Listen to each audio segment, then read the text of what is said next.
Assalamualaikum warahmatullahi wabarakatuh dan selamat siang. Kembali lagi bersama kami di EduTalks Penapan.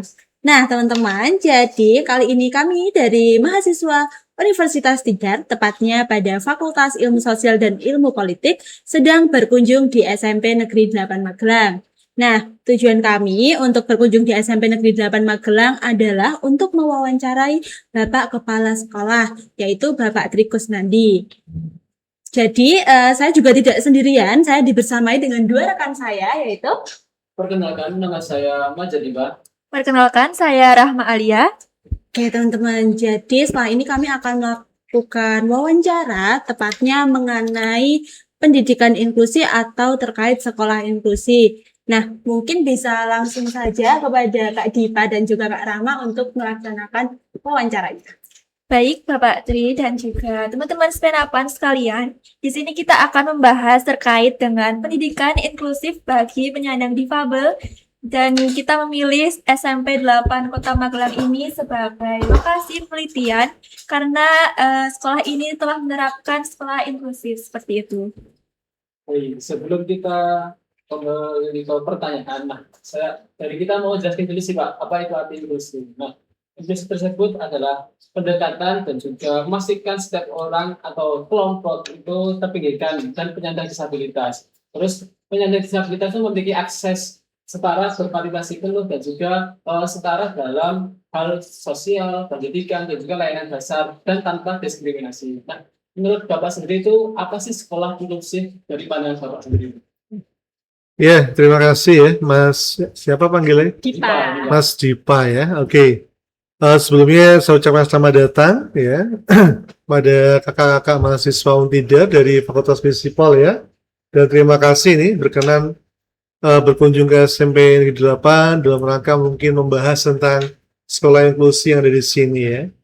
Ya, tadi terima kasih sudah dijelaskan di awal tentang sekolah inklusi itu apa gitu kan. Sejatinya kalau kita berbicara masalah sekolah inklusi, itu negara kita sejak awal dulu adanya undang-undang itu sudah menerapkan ya tentang sekolah inklusi itu apa. Karena kita tahu pasal 31 Undang-Undang Dasar 1945 bahwa negara itu menjamin setiap warganya untuk berhak mendapat pendidikan, gitu kan. Sejatinya kalau dulu mungkin di semua sekolah, khususnya di Kota Magelang itu, ada beberapa sekolah yang ditunjuk menjadi sekolah inklusi. Mungkin karena kaitannya dengan pengajar maupun sarana prasarana yang ada seperti itu ya. Nah tentunya senyampang dengan adanya adanya kurikulum merdeka. Nah di kurikulum merdeka ini sudah tidak membedakan lagi antara sekolah formal atau informal ataupun sekolah inklusi. Jadi ketika sekolah itu sudah menerapkan sebagai sekolah dengan kurikulum merdeka, maka mau tidak mau dia harus menerapkan sekolah inklusi. Kita ketahui bahwa apa sih sekolah inklusi, mungkin ada sedikit perbedaan di redaksi ya. Kalau dari kacamata pendidikan, bahwa sekolah inklusi itu adalah sistem layanan pendidikan yang terbuka bagi semua peserta didik, tanpa membedakan latar belakang, kondisi fisik, intelektual, sosial, emosional, dan juga sensorik kan gitu. Pada dasarnya bahwa intinya apa? Semua sekolah harus siap menerima anak yang namanya ABK. ABK itu anak berkebutuhan khusus seperti itu. Nah, tentunya SMP Negeri 8 sudah menerapkan sejak dulu. Tapi mungkin ketika saya mulai menjadi pimpinan di sini sejak tahun 2023, mungkin saya mencoba untuk memaksimalkan potensi yang ada di SMP Negeri 8. Ada cerita sedikit mungkin membuat saya jadi lebih semangat lah. Kenapa saya berusaha sedemikian rupa mewujudkan bahwa SMP Negeri 8 menjadi sekolah inklusi sehingga alhamdulillah menjadi percontohan di Kota Magelang ini. Awal saya masuk tahun 2023 itu SMP 8 itu memiliki anak disabilitas dari kelas 7, 8, dan 9. Ya. Nah, awal Lovely di sini itu awal saya menjadi kepala sekolah. Jadi sebelumnya kakak-kakak kelasnya Lovely itu, tadi sudah kakak-kakak tahu ya, Lovely itu mungkin mohon maaf secara kognitif luar biasa, tapi dia mungkin punya cacat fisik yaitu salah satu kakinya diamputasi karena mungkin dia menderita kanker sejak kelas SD-nya. Nah, ketika saya awal di sini, saya tuh mendengar kita punya yang namanya Loleta itu malah dia tuh nggak bisa jalan. Dia menggunakan kursi roda. Ketika saya sedang menjadi welcomer atau petugas sapa pagi di depan, ibunya mohon maaf saya lupa ini karena sudah jadi alumni ini ya. Flora, namanya Flora. Ibunya Flora ini ketika ngantar anaknya si Flora itu ketemu temennya. Dia bilang gini, loh, gue kok neng kene? Omahmu kan Magelang Selatan. Langsung dia diam. Kanu Mbak, hampir semua sekolah ketika tahu fisik anak saya seperti ini menolak secara halus. Tapi alhamdulillahnya ada 98 yang siap menerima. Nah, dari ucapan itu saya mendengar loh ya, tanpa sengaja hati saya itu seakan-akan apa ya, ngiris lah. Ya, dia betul-betul sejatinya bahwa anak itu punya hak untuk sekolah. Nah, dari itu, setelah dari pasca kejadian itu, saya menembusi ke Dinas Pendidikan Kota Magelang. Alhamdulillah diterima baik oleh Pak Andi bagian program. Mas, sebetulnya kita bisa bantu kalau Pak Andi mau mengajukan SMP 8 menjadi sekolah inklusi. Kan tentunya kalau sekolah inklusi kan tidak hanya program ya, tapi kita harus sarana prasarananya harus siap. Apalagi kalau kakak-kakak lihat SMP 8 itu kan terasiring. Paham ya? Iya. Karena kontur kita itu miring. Kalau dia lihat dari masjid sampai sungai itu miring ya. Nah, bisa bayangkan ada 4 terasiring. Ada terasiring atas kelas 9. Ini terasiring nomor 2 ini ya. Nomor 3 tuh ruang guru. Nomor bawah tempat upacara. Nah, kadang-kadang jadi kan kalau mau lihat Lovely ataupun si Flora ini kalau mau upacara harus digotong-gotong kursi rodanya. Alhamdulillah Mas Andi bilang, Neng syaratnya satu Mas Andi, Pak Andi, jenengan ke DPU. Akhirnya saya ke DPU. Alhamdulillah saya ada beberapa kenal, kebetulan adik saya yang kerja sana, saya langsung dijembatani ke Bulan, bagian pembangunan. Akhirnya Bulan, Pak Andi kalau mau ya saya soundingan ke UGM. Saya oke aja kan. Akhirnya saya dikenalkan sama Pak Henry, Pak Hari ini kepala istilahnya dekan Fakultas Arsitek UGM. Lalu saya buat surat dari sana, akhirnya apa? Datang satu tim 2 kali menggambar situasi SMP 8, mencermati, akhirnya jadilah maket. Akhirnya Pak Henry paparan di DPU ACC, Dinas ACC. Alhamdulillah Kak, selama 2 tahun, sejak tahun 2024, 2005, Kakak bisa melihat dari atas itu lab IPA sampai ke tempat lapangan bawah. Kak Rani pernah ya kalau pramuka? Ada kan? Itu namanya RAM itu. RAM itu kayak tangga. Nah, tangga yang kemiringannya tidak boleh lebih dari 5 derajat. Nah, kayak gitu. Jadi kalau dari seorang disabilitas pakai kursi roda, itu dia bisa menikmati sudah. Dari lantai bawah upacara, terus naik ke ruang guru, sampai lab. Itu dulu lab komputer ada di lantai 2 Kak. Nah, itu saya turunkan semuanya. Saya ingin agar ruang publik itu bisa diakses oleh semuanya. Dan alhamdulillah selama 2 tahun, terakhir di tahun 2025, kita sudah, ya walaupun dari rencana UGM itu, mungkin ya kita nggak bisa 100% ya, karena kan kita juga terkait sama anggaran dari dinas. Tapi minimal 2 tahun diberi anggaran oleh dinas ini, sudah cukuplah bagi kita. Akhirnya apa? Anak bisa mengakses semua ruang kelas dan ruang publiknya. Makanya ketika dari pihak UGM lalu DPU mengundang semua sekolah, kita menjadi sekolah piloting. Jadi banyak sekolah yang ingin membuat fasilitas disabilitas, banyak yang berkunjung ke sini melihat seperti apa sih disabilitas itu. Nah, jadi dari fisiknya saja sudah kelihatan sekali dari depan bahwa SMP 8 adalah sekolah inklusi.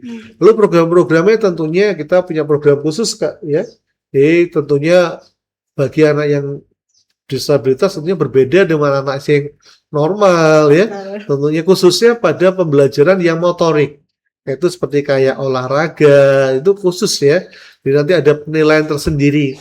Ya, jadi berbeda dengan teman-teman yang lain dan mungkin ada perlakuan khusus tentunya ya kayak Lovely ruang-ruangan khusus itu otomatis Lovely tidak akan pindah-pindah. Misalnya untuk lab komputer khusus treatment ke Lovely ya, mungkin khusus Lovely dekat pintu, tidak terlalu masuk ke dalam, dan juga mungkin diizinkan untuk tidak melepas sepatu. Karena kalau berkaki satu kan agak sulit, kita beda dengan orang normal. Jadi perlakuan seperti itu. Lalu kurikulumnya pun ya, kalau kurikulum tidak ada perbedaan ya, karena kalau untuk sekolah inklusi itu selama dia bisa mengikuti pembelajaran itu kita izinkan ya gitu. Kalau sekolah inklusi untuk sekolah-sekolah yang formal kayak SMA negeri itu selama inklusinya inklusi fisik ya, bukan inklusi mental ataupun pemikiran. Kan kakak-kakak tahu ya bahwa kan ada paket A, paket B, paket C, itu disesuaikan dengan tadi kekurangan ataupun perbedaan khusus pada ABK tadi ya, seperti itu.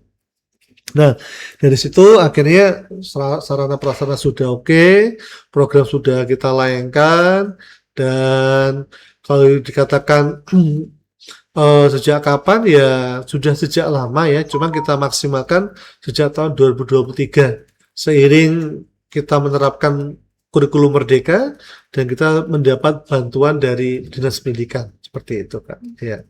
Oke Bapak, mungkin selain dari Dinas Pendidikan ada nggak sih Pak guru yang memiliki pendamping khusus untuk Lovely dan teman-teman yang menyandang disabilitas?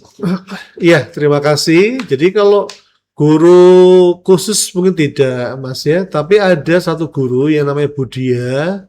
Ya, Budia itu memang salah satu guru yang mendapat istilahnya pelatihan bagi anak-anak berkebutuhan khusus, tapi berkebutuhan khusus secara umum seperti itu. Nah, di sini dia bisa memahami bagaimana sih treatment-treatment agar anak itu merasa aman dan nyaman belajar di sekolah kan gitu.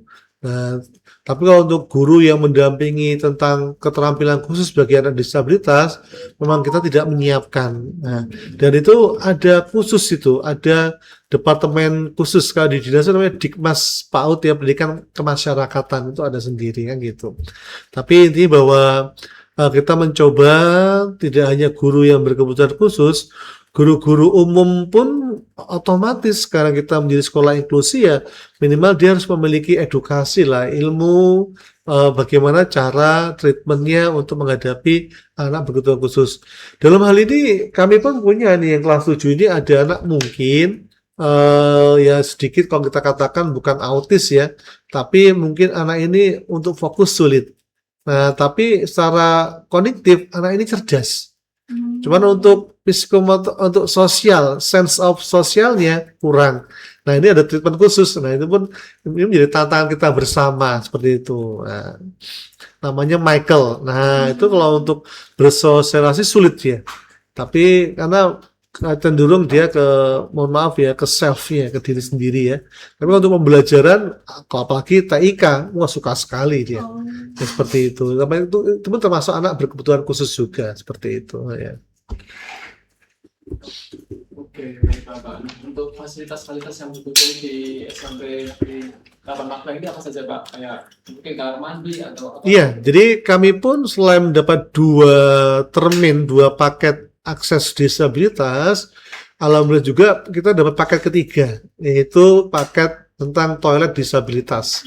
Kita punya 3 toilet disabilitas, jadi kalau tadi kakak lihat, ruang guru itu paling depan itu toilet disabilitas untuk tamu umum.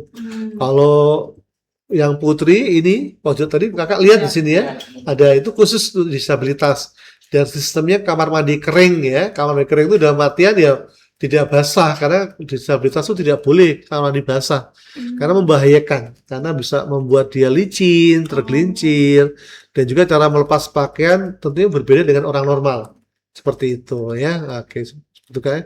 Jadi fasilitasnya tentunya kita punya akses disabilitas ya, kita punya toilet disabilitas, kita juga punya penunjuk arah ruang disabilitas. Jadi kalau kakak lihat masuk ke S8 ada jalur kuning ya. Nah, itu jalur-jalur yang bisa dilalui oleh disabilitas. Nah, seperti itu. Dia fungsi seperti itu ya.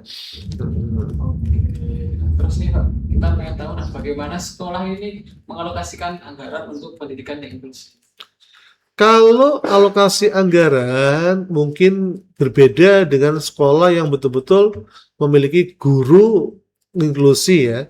Kalau anggaran kita khususnya ya kita hanya pada anggaran untuk pemeliharaan tempat-tempatnya saja ya. Karena juga semenjak kita menjadi sekolah inklusi itu sudah saya buat, jadi di depan ruang guru itu ada kelas letter L, ini menjadi kelas terpadu inklusi. Jadi yang pindah-pindah itu bukan, jadi anaknya kelas 7 ya di situ, kelas 8 geser sampingnya, kelas 9 geser sampingnya. Jadi dia karena kalau kita ngelihat ada 3 leveling ya, leveling atas untuk kelas 9, leveling tengahnya untuk kelas 8, 7 leveling 3. Tapi kalau yang untuk kelas terpadu inklusi kita hanya berada di areal dekat pintu masuknya. Jadi tetap kita berpikir mendahulukan mereka untuk memudahkan. Iya, jadi seperti itu. Jadi untuk anggaran dananya rata-rata mungkin hanya pada untuk pemeliharaan ya, sarana-sarana untuk akses disabilitasnya itu seperti itu. Terus nih Bapak, nah, bagaimana tuh proses penerimaan siswa penyandang disabilitas di sekolah ini, Pak? Sejatinya kalau kami sekolah negeri tadi kan sudah saya katakan di awal, kita kan masih melaksanakan kurikulum merdeka ya, revisi ya. Tentunya tidak ada selama secara kognitif, secara nilai, secara prestasi dia memiliki, dia sesuai dengan prosedur yang ada, kita siap menerima.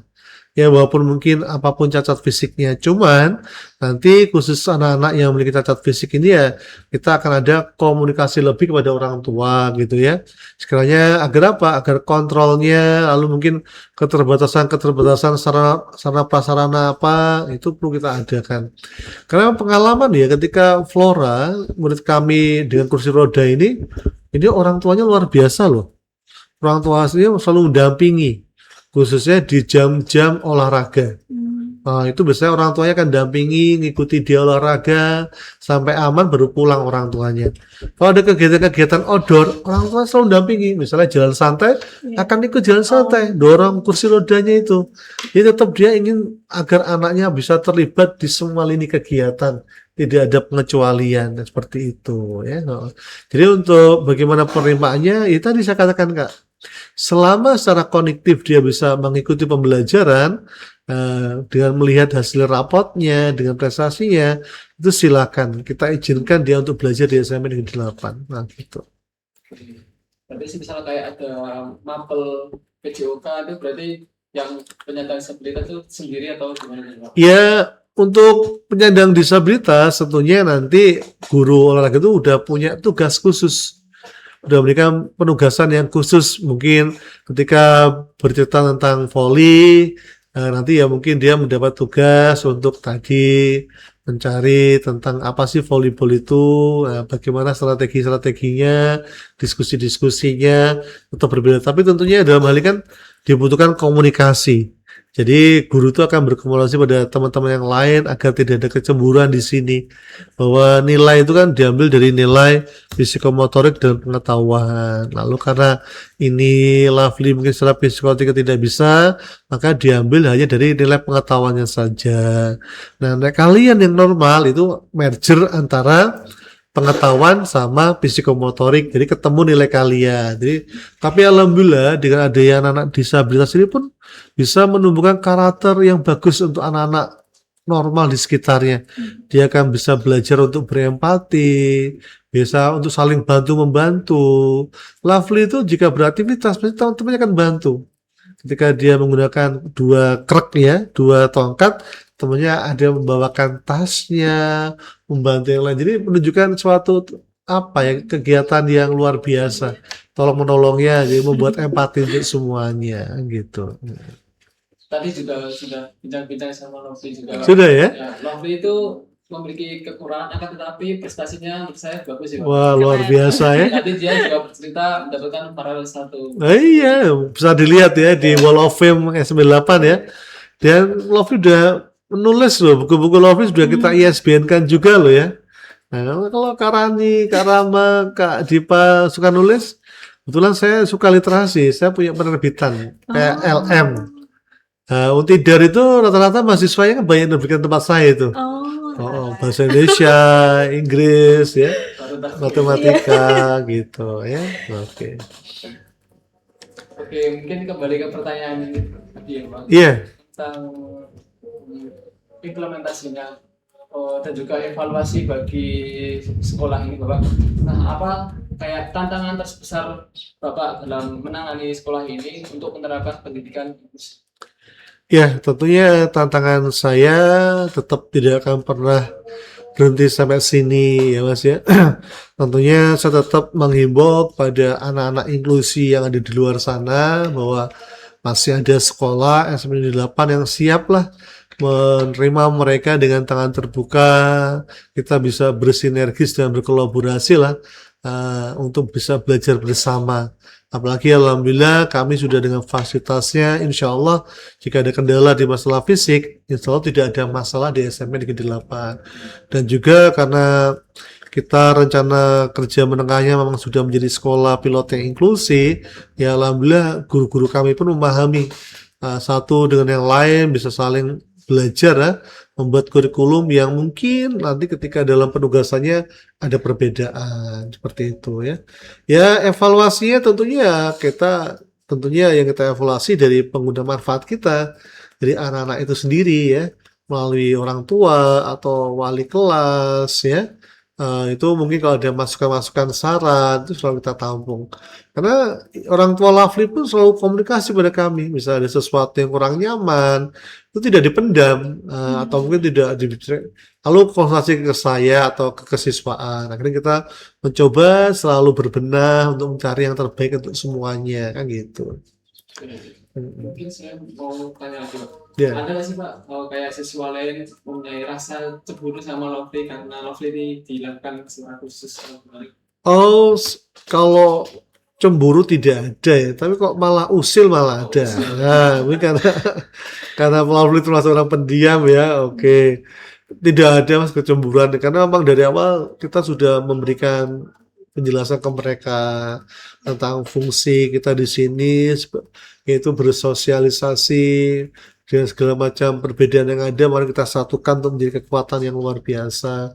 Alhamdulillah selama ini nggak ada, mohon maaf ini ya, saya bukannya sombong ya, ada kata-kata selentingan-selentingan, saling hina-menghina, tidak ada di sini. Tidak ada ya kok. Jadi perasaan saya selama keberadaan 3 tahun sekolah inklusi kayaknya nyaman-nyaman aja lah. Karena kalau ada pembulian itu pasti ada asap, ada api. Kenapa anak itu dibully? Pasti kita jangan menyalahkan yang membuli, tapi yang dibully pun harus kita lihat dulu. Apa yang membuat dia dibully? Pasti ada sesuatu yang, jadi masing-masing pihak harus kita kasih penguatan dalam hal ini. Tapi kalau untuk khusus ya bahwa anak-anak yang biasa membuli anak-anak yang disabilitas tidak ada di sini. Mereka bisa saling memahami ya seperti itu. Oke, para teman-teman pemirsa. Nah, untuk para orang tua juga Bapak, ternyata di SMP 8 Magelang ini sudah menerapkan pendidikan inklusi. Jadi para orang tua yang mempunyai anak mungkin bisa didasarkan di SMP 8 Magelang. Monggo silakan. Kalau sekiranya jaraknya memungkinkan, siap seperti itu ya, tempat-tempatnya. Sudah? Oke, baik. Mungkin terima kasih kepada Bapak Tri Kusnandi selaku Kepala Sekolah dari SMP Negeri 8 Magelang yang telah memberikan kami insight, telah memberikan kami bantuan untuk kami menyelesaikan penelitian kami. Nah, mungkin itu saja wawancara kami pada siang hari ini. Kami berterima kasih kepada SMP Negeri 8 Magelang yang sudah membantu kami dan juga sudah menerima kami dengan baik. Semoga kedepannya SMP Negeri 8 Magelang terus maju dan juga terus sukses menjadi sekolah inklusi kedepannya. Amin, terima kasih. Saya doakan juga kakak-kakak semuanya semoga dilanjutkan studinya. Ya, amin. Ya, semoga cepat wisuda ya. Dan siapa tahu menjadi petugas-petugas inklusi di masa datang ya. Amin, amin. Oke, terima kasih semuanya. Sukses selalu ya, Untidar ya. Oke, terima kasih Bapak. Sama-sama. Ini